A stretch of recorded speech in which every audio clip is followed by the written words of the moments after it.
called the Fourth Dimension, the 4D. And this was the folk club in Regina. There was one in Winnipeg, and one in Thunder Bay, and one in Toronto, right next to the riverboat. So we hear that this wonderful new entertainer's playing the 4D in Regina, and it's Joni Mitchell.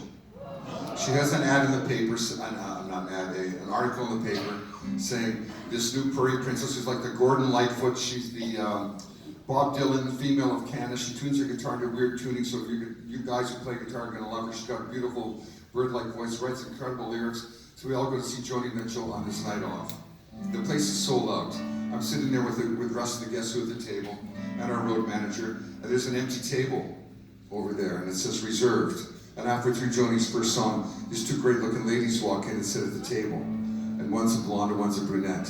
And I grew up with three brothers and a bunch of guy cousins. There wasn't any real females in our family except our mothers. So I didn't really know how to talk to a girl.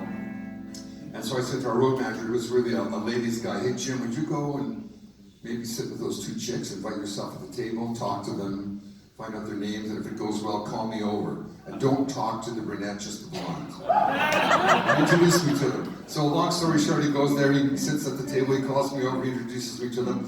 He leaves the table like I told him to do, so I'm sitting there alone with these two gorgeous looking ladies. And then I get up enough courage at the end of the night to say, hey, can I drive you home? And I say to the band, walk back, walk back. So we're walking back to the hotel, I take our car, and I drive the two of them home. They were sisters. That's what I thought. So I asked the brunette, can I take you out the next night? I have a night, I'll just take you to the movies. And she said, sure, okay. So you guys will know this story. This is my first date with this beautiful looking woman who had been Miss Regina Rough Rider and all that kind of stuff up there. And am I on time? No, I'm early. I'm really anxious at this. So I'm early. I get ushered into a house, and all that's in the house, in the room I'm in, waiting for her. And of course, is she on time? No, she's late. So 7:30 comes, 28 comes. I'm sitting there waiting for her. There's a piano in the room, a couch, and a plant. No radio, no TV, so I'm just sitting there kind of alone. Now I grew up in Winnipeg playing violin. When I was 5, my mother gave me a choice to play violin. She said, what do you want to play? I said, drums. Too loud, too noisy. What's next? Piano. Too loud, too noisy. How about a violin? Okay. So I started playing violin, and I was classical violin, Royal Conservatory. But my mother was Ukrainian, and my dad was German. They had these incredible house parties, which you probably have down here. And for weddings and christenings and things like that. And so I was there to play polkas and stuff. These guys could all do the kolomeka and all these Russian, Polish, Ukrainian dances and stuff. And as I got to be 7, my younger brother, a year and a half younger than me, got the ultimate party instrument at that time, which was a Lawrence Welk accordion.